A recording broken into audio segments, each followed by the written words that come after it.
Hi friends, இது உங்கள் Land with GMK. இன்னைக்கு நம்ம பார்க்க போகிறது 9th ஸ்டாண்டர்ட் ப்ரோஸ் 3ல இருக்கக்கூடிய மீதி உள்ள கண்டென்ட் தான் நம்ம வந்துட்டு பார்க்க போகிறோம். ஆல்ரெடி 2 பார்ட் வந்துட்டு நம்ம போட்டுட்டோம். இது 3வது பார்ட். இந்த பார்ட்டோட இந்த ப்ரோஸ் வந்துட்டு கம்ப்ளீட் ஆகுது. இதுக்கு முன்னாடி நம்ம 1 to 8 வந்துட்டு வீடியோ போட்டிருக்கோம். ஸோ அதுக்கான பிளேலிஸ்ட்கான லிங்க் டெஸ்கிரிப்ஷனில் இருக்குது, மறக்காமல் செக் பண்ணி பாருங்கள். 8ல் வந்துட்டு சப்ளிமெண்ட்ரி மட்டும் என்னென்னா மிஸ் ஆகுது. ஸோ அதை கூடிய சீக்கிரத்தில் நான் வந்துட்டு போட்டுறேன். ஏன்னா போயமோட முடிச்சிட்டேன்னு நினச்சேன், பட் முடிக்காமல் ப்ரோஸ் போயிட்டோம் போல்.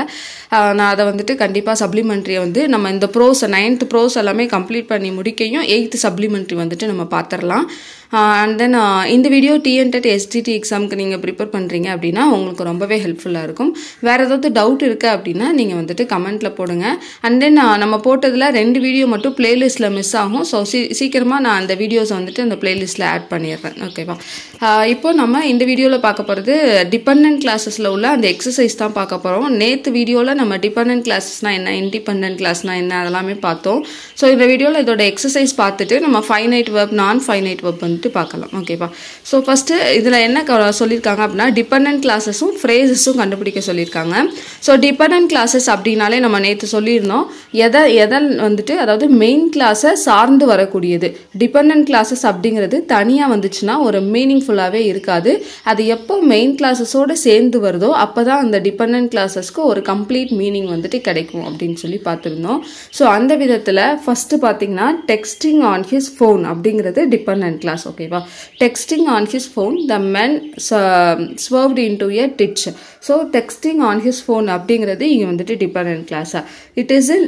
It is not necessary to cram all night if you have studied a little each day. So இங்கே if you have studied a little each day அப்படிங்கிறது. அடுத்து we climbed up the hill to enjoy the view. To enjoy the, we climbed up the hill அப்படிங்கிறது ஒரு மீனிங்ஃபுல்லாக இருக்கும். To enjoy the view அப்படின்னா என்ன view, என்ன enjoy அப்படிங்கிற மாதிரி ஒரு கம்ப்ளீட்டாக வந்துட்டு நம்மளுக்கு இல்லை. அதனால் அது வந்துட்டு என்னென்னா நமக்கு dependent clause. I enjoy painting during my holidays. During my holidays அப்படிங்கிறது ஒரு கம்ப்ளீட்டான சென்டென்ஸ் கிடையாது. ஓகேவா? Whether he attends the party or not. So இந்த இதுவும் என்னென்னா கம்ப்ளீட்டான சென்டென்ஸ் கிடையாது. அடுத்ததாக I will stop playing the drum when you go to sleep. When you go to sleep அப்படிங்கிறதும் ஒரு கம்ப்ளீட்டான சென்டென்ஸ் கிடையாது. ஸோ இது வந்துட்டு என்னென்னா இந்த சென்டென்ஸை சார்ந்த ஐ will stop playing the drum அதை வந்துட்டு டிபெண்ட் பண்ணி வரனால நம்ம இதை டிபெண்டன்ட் கிளாஸஸ் அப்படின்னு சொல்கிறோம். இப்போது நம்ம இங்கே அண்டர்லைன் பண்ணி ஹைலைட் பண்ணது எல்லாமே என்னென்னா அதை தனியாக நம்ம பார்க்கும்போது ஒரு கம்ப்ளீட்டான சென்டென்ஸாக இருக்காது. ஆனால் நம்ம போல்டு பண்ணாமல் அண்டர்லைன் பண்ணாமல் கொடுத்துருக்கிறதெல்லாம் பார்த்தீங்கன்னா நீங்கள் தனியாக அதை ரீட் பண்ணும்போதே ஒரு கம்ப்ளீட்டான சென்டென்ஸாக இருக்கும். ஸோ அதனால் நம்ம அதை வந்துட்டு மெயின் கிளாஸ், அதாவது இண்டிபெண்டன்ட் கிளாஸஸ் அப்படின்னும், நம்ம இந்த அண்டர்லைன் பண்ணியிருக்கக்கூடிய அந்த ஸ்டேட்மெண்ட்ஸை நம்ம டிபெண்டன்ட் கிளாஸஸ் அப்படின்னு சொல்கிறோம். அடுத்ததாக அப்ராப்ரியேட் ப்ரிப்போசிஷனல் ஃப்ரேசஸ். ஸோ ப்ரிப்போசிஷனை பற்றி பார்க்க போகிறோம். ப்ரிப்போசிஷனல் ஃப்ரேசஸ்னாலே தெரிஞ்சிடும் அந்த ஃப்ரேசஸில் வந்துட்டு ஒரு ப்ரிப்போசிஷன் வந்திருக்கு அப்படின்னாலே அது வந்துட்டு ப்ரிப்போசிஷனல் ஃப்ரேஸ் தான். ஸோ ப்ரிப்போசிஷன்னா என்ன, நமக்கு இன்ஸ்டீட்டு, அட்டு, ஆனு, டு, பிஹைண்ட், பிசைட் இந்த மாதிரி வந்தது எல்லாமே நம்ம ப்ரிப்போசிஷன் அப்படின்னு சொல்லுவோம். அப்போ கரெக்டான ப்ரிப்போசிஷனை இங்கே யூஸ் பண்ணணும், அதுதான் வந்துட்டு மெயின். ஓகேவா? நிறைய கொடுத்து அதில் ப்ரிப்போசிஷன் என்ன கண்டுபிடிக்க அப்படின்னு சொல்லியிருந்தா கூட தெரியாது. இதில் வந்துட்டு கரெக்டான ப்ரிப்போசிஷனல் ஃப்ரேஸாக நம்ம கண்டுபிடிக்கணும். I would like to order coffee instead of tea. ஓகேவா? இன்ஸ்டிட் ஆஃப் ஃப்ரம்னா இருந்து, காஃபியில் இருந்து டீ அப்படின்னு வராது. ஓகேவா? இன்ஸ்டிட் ஆஃப் டீ, டீக்கு பதிலாக அப்போ இன்ஸ்டிட் ஆஃப் டீ அப்படிங்கிறது தான் போடணும். அடுத்ததாக in spite of rain we went out. In spite of the rains அப்படிங்கிறது தான் கரெக்டு. அடுத்து இன் கேஸ் ஆஃப் ஃபயர். நீங்கள் அந்த சென்டென்ஸை வந்துட்டு நீங்கள் ரீட் பண்ணாலே தெரிஞ்சிடும் உங்களுக்கு இதுதான் கரெக்டாக அடாப்ட் ஆகுது அப்படிங்கிற மாதிரி. In case of fire break the glass to escape. I am standing here on behalf of my friends. In பிஹாஃப்லாம் வருது. ஆன் என் ஃப்ரெண்டுக்கு பதிலாக on behalf of my friends. ஓகேவா? அடுத்ததாக we solved the problem by means of a new device developed by our engineer அப்படிங்கிறது தான் correct. அடுத்து in general we are impressed with their performance. ஓகேவா? generally அப்படிங்கிறது வராது, in general அப்படிங்கிறது தான் கரெக்டு. அடுத்ததாக நம்ம பார்க்க போகிறது ஃபைனைட் வெர்ப், நான் ஃபைனைட் வெர்ப் தான் பார்க்க போகிறோம். ஸோ இந்த இதில் ஃபைனைட் அப்படிங்கிறத நான் ஃபைனைட் அப்படிங்கிறத நம்ம ஈஸியாக கண்டுபிடிச்சிடலாம். ஸோ அந்த மாதிரி கண்டுபிடிக்காதது போக இருக்கிறத நீங்கள் ஃபைனைட் அப்படின்னு சொல்லிட்டு ஞாபகம் வச்சுக்கலாம். ஓகேவா? இப்போ நான் அதை எப்படி ஞாபகம் வச்சுக்கிறது அப்படிங்கிறத சொல்கிறேன். ஸோ ஃபைனைட் வெர்ப்னா என்ன, அதை அதோட டெஃபினிஷன் வந்துட்டு இப்போ உங்களுக்கு 1 மார்க்கில் கேட்குறாங்க அப்படின்னா எப்படி கேட்கலாம் அப்படின்னு பார்த்தீங்கன்னா, எ வேர்ப் தட் இண்டிகேட்ஸ், அதாவது ஒரு வேர்ப் வந்துட்டு டென்ஸை வந்துட்டு இண்டிகேட் பண்ணுது அப்படின்னா அது என்ன வேர்ப் அப்படின்னு கேட்கலாம். அப்போது ஒரு வேர்ப் வந்துட்டு டென்ஸை இண்டிகேட் பண்ணுது, டென்ஸை குறிக்குது அப்படின்னா அது வந்துட்டு ஃபைனைட் வேர்ப். ஓகேவா?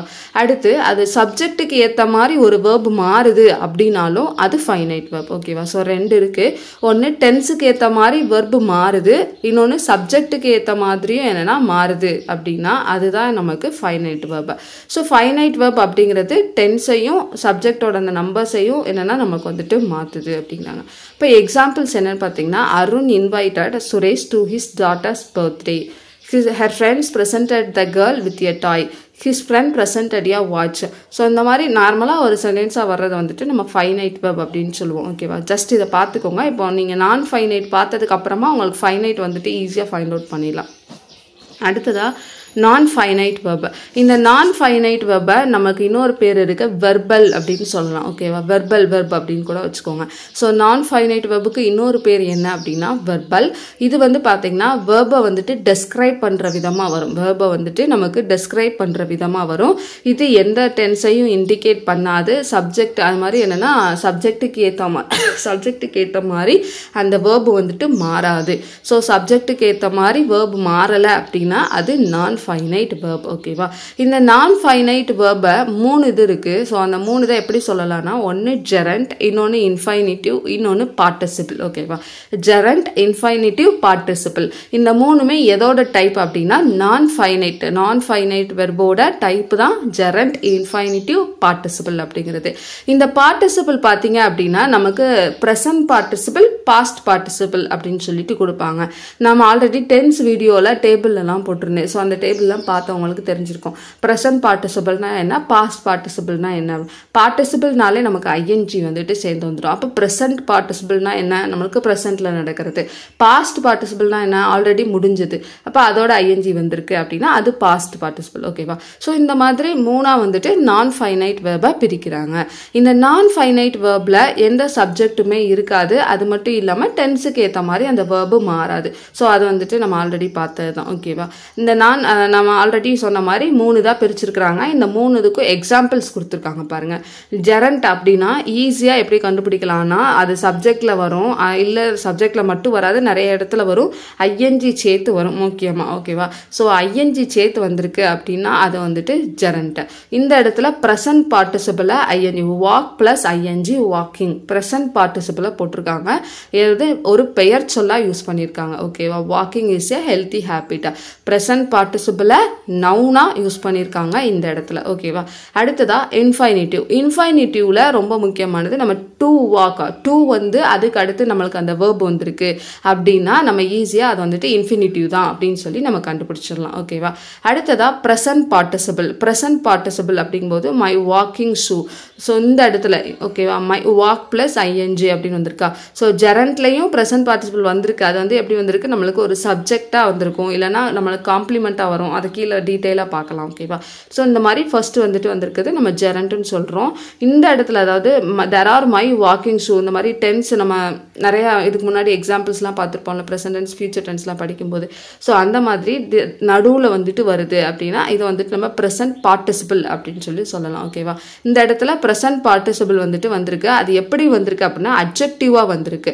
நம்ம நிறைய வீடியோஸில் சொல்லியிருப்போம், அட்ஜெக்டிவ் அப்படிங்கிறது நவுனை டெஸ்கிரைப் பண்ணக்கூடிய ஒரு இதுதான் நம்ம அட்ஜெக்டிவ் அப்படின்னு சொல்லுவோம். அப்போ இங்கே இடத்துல ஷூங்கிறத நமக்கு அது என்ன ஷூங்கிறத டெஸ்கிரைப் பண்ணுது. வாக்கிங் ஷூ, ஸ்போர்ட்ஸ் ஷூ அந்த மாதிரி இருக்குது. அப்போ இங்கே வந்துட்டு வாக்கிங் ஷூ அப்படின்னு மென்ஷன் பண்ணுது. ஓகேவா? அப்போ இந்த இடத்துல ப்ரெசன்ட் பார்ட்டிசிபிள் என்னவா ஆக்ட் பண்ணுது, அட்ஜெக்டிவாக ஆக்ட் பண்ணுது. ஓகேவா? நடக்கக்கூடிய ஷூங்கிறது பெயர் சொல். அந்த பெயர் சொல்ல வாக்கிங் ஷூ அப்படின்னு டெஸ்கிரைப் பண்ணுறது நம்ம அட்ஜெக்டிவ் அப்படின்னு சொல்கிறோம். ஓகேவா? அடுத்ததாக பாஸ்ட் பார்ட்டிசிபிள் பார்த்தீங்கன்னா நமக்கு ஹேவிங் ப்ளஸ் நமக்கு பாஸ்ட்டுங்கிறனால ed போட்டிருக்கோம். ஓகேவா? வாக் வாக்குடுன்னு தானே வரும். அதனால் ஹேவிங் வாக்டு அப்படிங்கிறது நமக்கு பாஸ்ட் பார்ட்டிசிபிள். ஓகேவா? ஸோ இந்த மாதிரி இந்த 4ஐயுமே நீங்கள் ஈஸியாக கண்டுபிடிச்சிடலாம். இந்த 4மே வரலை அப்படின்னா அது வந்துட்டு ஃபைனைட் வெர்ப். ஓகேவா? இப்போ புரிஞ்சிருக்குன்னு நினைக்கிறேன். ஸோ அடுத்து கீழே வந்துட்டு டீட்டெயிலாக பார்க்கலாம். இங்கே வந்துட்டு நமக்கு 5 இதுக்குமே எக்ஸாம்பிள் கொடுத்துருக்காங்க பாருங்கள். 2 வந்துருச்சு. ஸோ அப்போ அது வந்துட்டு இது வந்து இன்ஃபைனிட்டிவ், நான் ஃபைனைட்டில் இன்ஃபைனிட்டிவ் வெர்ப். ஓகேவா? அடுத்ததாக ட்ரையிங் இஸ் ஈஸி. நான் சொன்ன மாதிரி ட்ரையிங் ஃபர்ஸ்டே வந்துருச்சு, ஜெரண்ட். ஓகேவா? அடுத்ததாக ஹேவிங் ட்ரைட் ஜெரண்ட்டுங்கிறது நான் ஃபைனைட்டில் வருது, அதனால இங்கே நான் ஃபைனைட் அப்படின்னு சொல்லி கொடுத்துருக்கோம். அடுத்து having tried everything he gave up. So இந்த இடத்துல நம்மளுக்கு என்ன வருது? Having dried. ஹேவிங் அப்படிங்கிறது நம்ம என்னன்னு பார்த்தோம்? ப்ரெசன்ட் பாஸ்ட் பார்ட்டிசிபிள்னு பார்த்தோம். எதனால இங்கே ட்ரைடுன்னு வந்திருக்கு. ஓகேவா? அப்போ அது முடிஞ்சு போன ஒரு விஷயம் தானே. அப்போ பாஸ்ட் பார்ட்டிசிபிள் அப்படிங்கிறது தான் இது. ஸோ நான் ஃபைனைட்டில் ஒரு டைப்பு. அடுத்து all I can do is try. இது வந்துட்டு உங்களுக்கு தெரியாது, ஏன்னா நம்ம கீழே தான் இந்த இதுக்கான எக்ஸ்பிளனேஷன் பார்க்க போகிறோம். இது வந்துட்டு இன்ஃபைனைட்டில் வரக்கூடியது. இது நான் ஃபைனைட்டோட ஒரு டைப். ஓகேவா? இன்ஃபைனைட்டில் வரும். எதனால அப்படின்னா இந்த டூங்கிறது ஒரு மாடல். இன்ஃபைனைட்டில் நம்மளுக்கு எக்ஸாம்பிளில் கொடுத்துருக்கக்கூடிய ஒரு மாடல். ஸோ அதை நான் கீழே காமிக்கிறேன், அந்த பாக்ஸில் கொடுத்துருப்பாங்க. அதனால நம்ம வந்துட்டு இதை இன்ஃபைனைட் அப்படின்னு சொல்கிறோம். டூங்கிற அந்த கீவேர்டை வந்துட்டு யூஸ் பண்ணிக்கோங்க. அடுத்ததாக மீதி if she tried she would succeed. So ட்ரைடுன்னு கொடுத்துருக்காங்க, ஆனால் பார்ட்டிசிபிள் எதுவுமே வரலை. வேற எந்த ஒரு அந்த இன்ஃபைனைட் வரல, ஜெரண்ட் வரல, ப்ரெசன்ட் பார்ட்டிசிபிள் வரல. அதனால இதை நம்ம என்ன சொல்லிடுறோம்? ஃபைனைட் வெர்ப் அப்படின்னு சொல்கிறோம். ஓகேவா? அவ்வளோதான். ஸோ இதுதான் நம்மளுக்கு இந்த 5க்குள்ளது. இன்னும் டீட்டெயிலாக நம்மளுக்கு கீழே கொடுத்துருப்பாங்க. ஸோ அதை வந்துட்டு பார்த்துடலாம். இன்ஃபைனிட்டிவ் அப்படிங்கிறத நம்ம டு வெர்ப் அப்படின்னு சொல்லலாம். ஓகேவா? எப்படி வந்துட்டு நம்ம நான் ஃபைனைட் வெர்பை வெர்பல் அப்படின்னு சொல்லிட்டு இன்னொரு பேர் சொல்கிறோமோ, அதே மாதிரி இன்ஃபைனிட்டிவ் அப்படிங்கிறத டு வெர்ப் அப்படின்னு சொல்லலாம். நல்லா நோட் பண்ணிக்கோங்க, டு வெர்ப் அப்படின்னு சொல்லலாம். ஓகேவா? இந்த இன்ஃபைனிட்டிவ்ல சப்ஜெக்ட், இந்த இன்ஃபைனிட்டிவ் அப்படிங்கிறது சப்ஜெக்டாகவும் ஃபங்க்ஷன் ஆகும், அதே டைமில் ஆப்ஜெக்டாகவும் ஃபங்க்ஷன் ஆகும். ஓகேவா? இன்ஃபைனிட்டிவ் வந்துட்டு நமக்கு சப்ஜெக்டாகவும் செயல்படும், ஆப்ஜெக்டாகவும் செயல்படும். சப்ஜெக்டாக எப்படி செயல்படும் அப்படின்னா, எக்ஸாம்பிள் பாருங்க, to swim is a good exercise. So subject வர வேண்டிய இடத்துல வந்திருக்கு. To swim is a good exercise. So இந்த இடத்துல சப்ஜெக்டாக ஆக்ட் ஆகுது. I like to swim. So இந்த இடத்துல ஆப்ஜெக்டாக ஐ லைக் டு ஸ்விம், உனக்கு என்ன பிடிக்கும், ஸோ அந்த விடையாக வருது. அப்போ ஆப்ஜெக்டாகவும் செயல்படுது. இதை நம்ம இன்ஃபைனிட்டிவ் அப்படின்னு சொல்லுவோம். சப்ஜெக்டாகவும் செயல்படும், ஆப்ஜெக்டாகவும் செயல்படும். அது மட்டும் இல்லாமல் இன்னும் நிறைய கொடுத்துருப்பாங்க பாருங்க. இந்த இன்ஃபைனிட்டிவ் அப்படிங்கிறத என்னன்னா, மேபி யூஸ்டு வித்தவுட் டூ வந்தால் மட்டும்தான் அது இன்ஃபினிட்டிவ்னு கிடையாது. டூ இல்லாமையும் நமக்கு இன்ஃபினிட்டிவ் வந்துட்டு இருக்கு. ஸோ அந்த இன்ஃபினிட்டிவை நம்ம என்ன சொல்லுவோம் அப்படின்னா, பிளைன் இன்ஃபினிட்டிவ் அல்லது பேர் இன்ஃபினிட்டிவ் அப்படின்னு சொல்லி சொல்கிறோம். ஓகேவா? ஸோ டூ வந்தால் மட்டும் இன்ஃபினிட்டிவ் கிடையாது, டூ வராமையும் நமக்கு இன்ஃபினிட்டிவ் இருக்குது. அதை தான் பிளைன் இன்ஃபினிட்டிவ் அல்லது பேர் இன்ஃபினிட்டிவ் அப்படின்னு சொல்லி சொல்கிறோம். இந்த எக்ஸாம்பிள் பாருங்கள், she made me do my project. So do அப்படிங்கிறது நான் ஆல்ரெடி நோட் பண்ண சொன்னேன்ல. ஸோ அதான் டூங்கிற அந்த கீவேர்டை வச்சு நம்ம கண்டுபிடிக்கிறோம். ஸோ டூ மட்டும்தான் கீவேர்டு இருக்கா அப்படின்னா இல்லை, நிறைய மாடல்ஸ் வந்துட்டு நம்ம இந்த பிளைன் பேர் இன்ஃபினிட்டிவாக நம்ம யூஸ் பண்ணுறோம். அது என்னென்னு நீங்கள் லிஸ்ட்டு கொடுத்துருக்கேன் பாருங்க. Shall, will, do, did, would, make, need, may, might, should, must, let, dare, see, இது எல்லாமே நமக்கு பிளைன் அல்லது பேர் இன்ஃபினிட்டிவோட மாடல்ஸா. ஸோ இது வந்துட்டு அந்த சென்டென்ஸில் நமக்கு அந்த யூஸ் பண்ணுறதுக்கு முன்னாடி வந்திருக்கு அப்படின்னா நம்ம இதை வந்துட்டு இன்ஃபினிட்டிவ் தான் சொல்லணும். ஓகேவா? வேர்புக்கு முன்னாடி நமக்கு இதெல்லாம் வருது அப்படின்னா நம்ம இதை இன்ஃபினிட்டிவ் தான் போடணும். ஸோ டூ மட்டும் வந்தால் இன்ஃபினிட்டிவ் கிடையாது. ஆனால் மேக்ஸிமம் இடத்துல அது டூ வர்றனால தான் நம்ம அந்த இன்ஃபினிட்டிவை டூ வேர்ப் அப்படின்னு சொல்லி சொல்கிறோம். ஓகேவா? ஸோ மேக்ஸிமம் வரும், ஆனால் அது இல்லாமையும் வரலாம் அப்படிங்கிறது தான் இங்கே சொல்கிறாங்க. அது மட்டும் இல்லாமல் நம்ம மேலே என்ன பார்த்தோம், இன்ஃபினிட்டிவ் அப்படிங்கிறது சப்ஜெக்டாகவும் செயல்படும், ஆப்ஜெக்டாகவும் செயல்படும் அப்படின்னு சொல்லி பார்த்தோம்ல. அது போக அது சப்ஜெக்ட் காம்ப்ளிமெண்ட்டாகவும் செயல்படும், அட்ஜெக்டிவாகவும் செயல்படலாம், அட்வர்பாகவும் செயல்படலாம். ஓகேவா? இந்த மாதிரி இன்ஃபினிட்டிவ் ரெண்டு விதமாக மட்டும் இல்லை, நிறைய விதத்தில் இன்ஃபினிட்டிவ் வந்துட்டு வரலாம் அப்படின்னு சொல்லி சொல்கிறாங்க. ஸோ அப்படின்னா என்ன அர்த்தம் கீழே பார்க்கலாம். ஆல்தோ அன் இன்ஃபினிட்டிவை வந்துட்டு நம்ம ஈஸியாக லொக்கேட் பண்ணிடலாம். 2+ verb அப்படின்னு சொல்லிட்டு நம்ம ஈஸியாக லொக்கேட் பண்ணிடலாம். ஆனால் அது வந்துட்டு எந்த இடத்துல வர்றது அப்படிங்கிறத அந்த சென்டென்ஸோட மீனிங்கை பொறுத்து தான் என்னென்னா அமையும். ஓகேவா? இப்போ எக்ஸாம்பிள் பாருங்கள், 5க்குமே எக்ஸாம்பிள் கொடுத்துருப்பாங்க. To wait, so first வந்துட்டாலே maximum அது சப்ஜெக்டாக தான் இருக்கும். To wait seemed foolish when decisive action was required. So to wait அப்படிங்கிறது இந்த இடத்துல infinitive சப்ஜெக்டாக ஆக்ட் பண்ணுது. We intended to leave early. To leave அப்படிங்கிறது இங்கே ஆப்ஜெக்டாக செயல்படுது. His ambition is to fly. இந்த இடத்துல சப்ஜெக்ட் காம்ப்ளிமெண்ட்டாக அந்த infinitive வந்துட்டு ஆக்ட் பண்ணுது. He lacked the strength to resist. He lacked the strength. அது தடுக்கிறதுக்கான அந்த ஸ்ட்ரெங்த்தை வந்துட்டு இழந்துட்டோம். அப்போ அட்ஜெக்டிவாக செயல்படுது. we must study to learn. ஓகேவா? ஸோ to learn அப்படிங்கிறது வேர்பு. ஸோ அட்வர்பாக வந்துட்டு இந்த இடத்துல செயல்படுது. ஓகேவா? இந்த மாதிரி நமக்கு எந்தெந்த அந்த சென்டென்ஸில் என்ன மீனிங்கில் வருதுங்கிறதுக்கு ஏற்ற மாதிரி அது வந்துட்டு வரும். ஸோ இதெல்லாம் கன்ஃபியூஸ் பண்ணிக்காதீங்க. நம்ம வந்துட்டு இது இன்ஃபினிட்டிவா, இது என்ன வெர்பு அந்த மாதிரி கேட்பாங்க கொஸ்டினில். ஓகேவா? ஃபைனைட் வெர்பா, நான் ஃபைனைட் வெர்பா அந்த மாதிரி வந்துட்டு கொஸ்டினில் வரலாம். ட்ரான்சிட்டிவ், இன்ட்ரான்சிட்டிவ் அந்த மாதிரி ஆப்ஷன்ஸ் கொடுத்து நமக்கு வந்துட்டு கேட்கலாம். அப்படி இல்லை அப்படின்னா நமக்கு டேஷ் கொடுத்துட்டு இந்த இடத்துல என்ன வரும், அதாவது இந்த இடத்துல எந்த இன்ஃபினிட்டிவ் போட்டால் கரெக்டாக இருக்கும் அப்படின்னு சொல்லி கேட்கலாம். டேஷ் போட்டுட்டு ஆப்ஷனில் வந்துட்டு ஒரு இன்ஃபினிட்டிவ், ஒரு ஜெரண்ட்டு, ஒரு ப்ரெசன்ட் பார்ட்டிசிபிள், ஒரு பாஸ்ட் பார்ட்டிசிபிள் கொடுத்துட்டு அந்த சென்டென்ஸில் எந்த இது போட்டால் கரெக்டாக வரும் அந்த மாதிரி வந்துட்டு நம்மளுக்கு கொஸ்டின் வரலாம். ஓகேவா? இப்போ அடுத்ததாக நம்ம பார்க்க போகிறது ஜெரண்ட் தான் பார்க்க போகிறோம். ஸோ ஜெரண்ட்டுங்கிறது ஒரு ஆக்ஷன் வேர்டாக தான் இருக்கும். அந்த ஆக்ஷன் வேர்டில் ஐஎன்ஜி அப்படிங்கிறது நமக்கு ஆட் ஆகி வரும். அடுத்து இது வந்துட்டு நவுனாக வந்துட்டு செயல்படும். ஸோ நம்ம மேலே பார்த்த மாதிரி இன்ஃபினிட்டிவ் அப்படிங்கிறது சப்ஜெக்ட் ஆப்ஜெக்டாக செயல்படும்னு பார்த்தோம்ல, அதே மாதிரி ஜெரண்ட்டுங்கிறது ஒரு நவுனாக வந்துட்டு ஃபங்க்ஷன் பண்ணும். ஓகேவா? ஸோ நவுனுக்கு பதிலாக ஃபங்க்ஷன் பண்ணுறது என்னன்னு கேட்கலாம். அது என்னது? ஜெரண்ட். ஜெரண்ட் எப்போதுமே எப்படி தான் கம்ப்ளீட் ஆகும்? ஐஎன்ஜி வச்சு தான் கம்ப்ளீட் ஆகும். ஓகேவா? அடுத்து இதை வந்துட்டு நம்ம ஸோ மேலே பார்த்த மாதிரியே ஜெரண்ட்டுங்கிறது நவுனுக்கு மட்டும் ஃபங்க்ஷன் ஆகாது. அதை வந்து நம்ம சப்ஜெக்டாகவும் யூஸ் பண்ணலாம், டைரக்ட் ஆப்ஜெக்டாகவும் யூஸ் பண்ணலாம், சப்ஜெக்ட் காம்ப்ளிமெண்ட்டாகவும் யூஸ் பண்ணலாம், இல்லைனா ப்ரிப்போசிஷனாகவும் யூஸ் பண்ணலாம். ஓகேவா? இங்கே என்ன கண்டுபிடிக்க சொல்லியிருக்காங்கன்னா சப்ஜெக்டை கண்டுபிடிக்க சொல்லியிருக்காங்க. ஜெரண்ட் யூஸ் பண்ணியிருக்கக்கூடிய சப்ஜெக்ட் என்ன? ஜெரண்ட்னாலே நமக்கு ஐஎன்ஜி வந்துடும். ஸோ அப்போ ஐஎன்ஜி எங்கெல்லாம் இருக்கோ அதை தான் நம்ம மார்க் பண்ண போகிறோம். அப்போது ட்ராவலிங் ஐஎன்ஜி, ஸோ சப்ஜெக்டாக வந்திருக்கு. இங்கே சிங்கிங், இது டைரக்ட் ஆப்ஜெக்டாக வந்திருக்கு. இங்கே ஸ்லீப்பிங், இது சப்ஜெக்ட் காம்ப்ளிமெண்ட்டாக வந்திருக்கு. அடுத்ததாக இங்கே ஸ்பீடிங், இது ப்ரிப்போசிஷனாக வந்திருக்கு. ஓகேவா? ஃபார் ஸ்பீடிங், ஃபாருங்கிறது ப்ரிப்போசிஷன். ஸோ ஃபார் ஸ்பீடிங் இது ப்ரிப்போசிஷனாக வந்திருக்கு. ஓகேவா? இதுதான். இந்த மாதிரி ஈஸியாக நம்ம ஜெரண்ட்டை வந்துட்டு கண்டுபிடிச்சிடலாம். இந்த ஜெரண்ட் ஃப்ரேஸ் அப்படின்னு சொல்லுவோம். எப்படி நம்ம ப்ரிப்போசிஷனல் ஃப்ரேஸ் அப்படின்னு சொல்லிட்டு லாஸ்ட் வீடியோவில் நம்ம பார்த்தோமோ அதே மாதிரி இது ஜெரண்ட் ஃப்ரேஸா. ஸோ ப்ரிப்போசிஷனல் ஃப்ரேஸில் நமக்கு என்ன வந்துச்சு? ஒரு ப்ரிப்போசிஷனல் வேர்டோட சில வேர்ட்ஸ் வந்துட்டு ஆட் ஆகி வந்திருக்கும். ஓகேவா? அப்போ அதை நம்ம ப்ரிப்போசிஷனல் ஃப்ரேஸ்ன்னு சொல்கிறோம். அப்போ ஜெரண்ட் ஃப்ரேஸ்னால் என்ன? ஜெரண்டோட ஏதாவது ஒரு வேர்டு வந்துட்டு ஆட் ஆகிருக்கும். ஜெரண்ட்னா என்ன? நமக்கு ஐஎன்ஜி சேர்த்து வந்திருக்கும், அது கூட சில வேர்ட்ஸ் ஆட் ஆகிருக்கும். அப்போது எதெல்லாம் ஜெரண்ட் ஃப்ரேஸ் அப்படிங்கிறது அதோட மாடிஃபயர்ஸ்னால் என்ன? ஸோ ஜெரண்ட் ஃப்ரேஸ் அப்படிங்கிறது நம்ம என்னன்னு பார்த்தோம்? ஜெரண்ட்டுங்கிறது நவுன ஃபங்க்ஷன் வச்சு வரும்னு பார்த்தோம். அப்போ ஜெரண்ட் ஃப்ரேஸ் வந்துட்டு என்னவா இருக்கும்? புரியுதா? ஓகே, புரியும்னு நினைக்கிறேன். நம்ம என்ன பார்த்துருந்தோம்னா நவுனோட மாடிஃபயர் என்ன அப்படின்னு சொல்லிட்டு எல்லா இதுலையுமே நான் சொல்லிட்டு தான் வரேன். அட்ஜெக்டிவ். ஓகேவா? வெர்போட மாடிஃபயர் வந்துட்டு அட்வர்பு, நவுனோட மாடிஃபயர் வந்துட்டு நமக்கு அட்ஜெக்டிவ் அப்படின்னு சொல்லிட்டு வரேன்ல. அப்போ ஜெரண்ட் வந்துட்டு நவுன் மாதிரி ஃபங்க்ஷன் பண்ணுது அப்படின்னா ஜெரண்ட்டோட மாடிஃபயர் என்னவா தான் இருக்க முடியும்? அட்ஜெக்டிவா அட்வர்பா அப்படிங்கிறத நீங்கள் மறக்காமல் கமெண்ட் பண்ணுங்கள். ஓகேவா? ஸோ நான் அதுக்கு வந்துட்டு பின் பண்ணி நான் வைக்கிறேன். ஸோ என்ன இதுன்னு சொல்லி நீங்களே ரிப்ளை பண்ணுங்கள். அப்போ தான் உங்களுக்கு அண்டர்ஸ்டாண்ட் ஆகுதா அப்படிங்கிறத எனக்கு தெரியும். ஓகேவா? ஸோ ஜெரண்டோட மாடிஃபயர் என்ன அப்படிங்கிறத மறக்காமல் நீங்கள் கமெண்ட் பண்ணுங்கள்.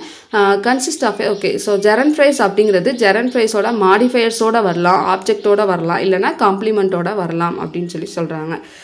இப்போது இதுக்கான எக்ஸாம்பிள்ஸ் வந்துட்டு நிறையா கொடுத்துருப்பாங்க. நம்ம பாதி வந்துட்டு பார்த்துடலாம் இந்த வீடியோவில். ஆல்ரெடி லெங்க்தியாக போயிடுச்சு வீடியோ. ஓகே.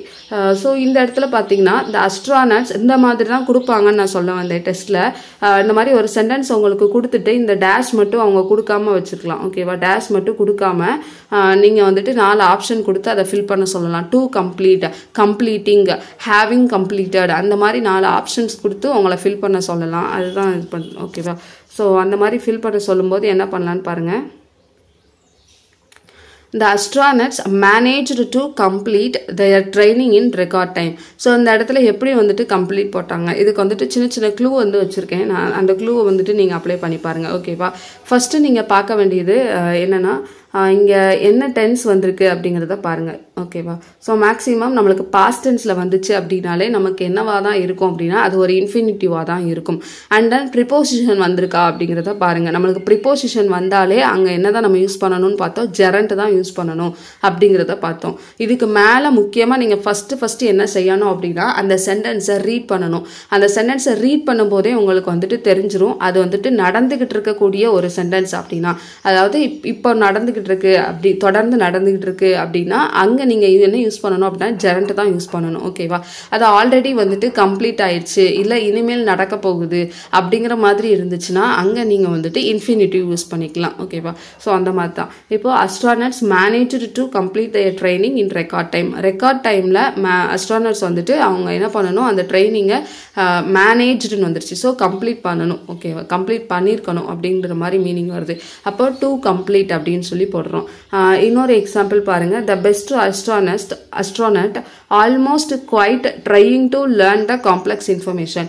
நல்ல ஒரு அஸ்ட்ரானட்டாக இருந்தாங்கன்னா மேக்ஸிமம் என்ன பண்ணுவாங்க, அந்த என்ன ஒரு இன்ஃபர்மேஷனாக இருந்தாலும் அதை கற்றுக்கிட்ட தான் என்ன பண்ணுவாங்க, ட்ரை பண்ணுவாங்க. அப்போ அவங்க எப்போதுமே ஒரு அஸ்ட்ரானட் அப்படின்னாலே ஒரு நல்ல அஸ்ட்ரானட்னாலே எப்போதுமே என்ன பண்ணுவாங்க, அதை ட்ரை பண்ணிக்கிட்டே தான் இருப்பாங்க. அப்போ அது எப்போதுமே நடக்கக்கூடிய ஒரு ப்ராசஸ் தான். அது வந்துட்டு ஒருக்கா ட்ரை பண்ணிட்டு அதோட ஸ்டாப் பண்ண போகிறது இல்லை. அப்போ ட்ரையிங் அப்படிங்கிற மாதிரி வரணும் ஓகேவா. அடுத்ததாக பார்த்தீங்கன்னா then Marina encourage him by saying it's no good quitting the project right at the end அப்படின்னு சொல்கிறாங்க. அதாவது நீ வந்துட்டு என்கரேஜ் பண்ணுறாங்க ஓகேவா, அவங்க ஃப்ரெண்டுகிட்ட சொல்லி என்கரேஜ் பண்ணுறாங்க. நீ இப்போ ப்ராஜெக்டை வந்துட்டு நிப்பாட்டிட்ட அப்படின்னா இந்த ப்ராஜெக்ட் அதாவது ப்ராஜெக்ட் முடிய போகிற டைமில் நிப்பாட்டுறது நல்லதில்லை அப்படின்னு சொல்கிறாங்க ஓகேவா. அப்போ நடந்துக்கிட்டு இருக்கக்கூடிய ஒரு செயலை தான் சொல்கிறாங்க. ஸோ குவைட்டிங் அப்படின்னு சொல்லி போடுறோம். அடுத்தது பாருங்கள், being an astronaut will enable to achieve great success in life. ஒரு அஸ்ட்ரானாட்டாக நீ வந்துட்டு அச்சீவ் பண்ணணும், உன்னோட லைஃப்பில் வந்துட்டு சக்ஸஸாக இருக்கணும்னா நீ வந்துட்டு அச்சீவ் பண்ணணும் அப்படின்னு சொல்கிறாங்க.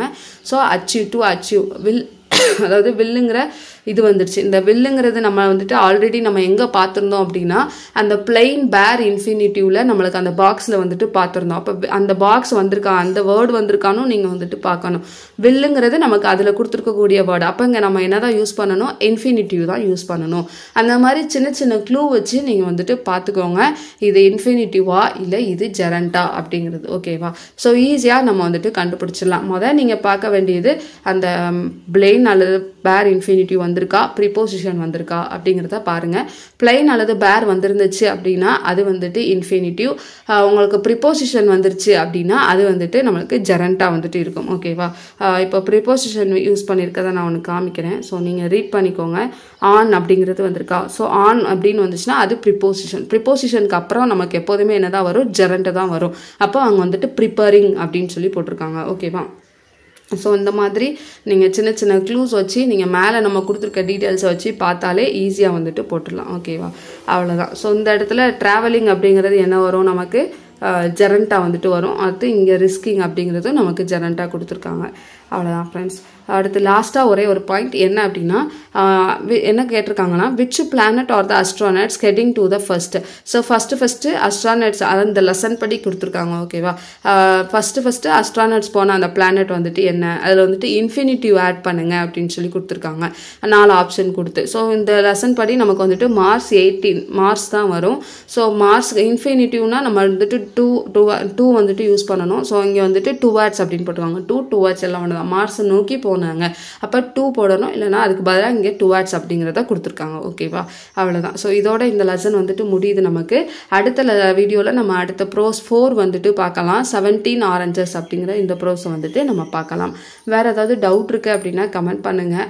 அண்ட் தென் இந்த நோட்ஸ் வேணும் அப்படின்னா நீங்கள் வந்துட்டு ஸ்க்ரீனில் தர்ற நம்பருக்கு வந்துட்டு வாட்ஸ்அப் பண்ணி நீங்கள் வாங்கிக்கலாம். டெஸ்ட் பேட்ச் வந்துட்டு போய்கிட்டு இருக்கு. வில்லிங்காக இருந்தீங்கன்னா ஜாயின் பண்ணிக்கோங்க. 350 ருபீஸ்க்கு எல்லா சப்ஜெக்ட்டுமே சேர்த்து தான் போட்டுட்ருக்கோம். அண்ட் தென் உங்களுக்கு இந்த வீடியோ பிடிச்சிருந்துச்சுன்னா மறக்காமல் லைக் பண்ணி சப்ஸ்கிரைப் பண்ணிக்கோங்க. தேங்க்யூ.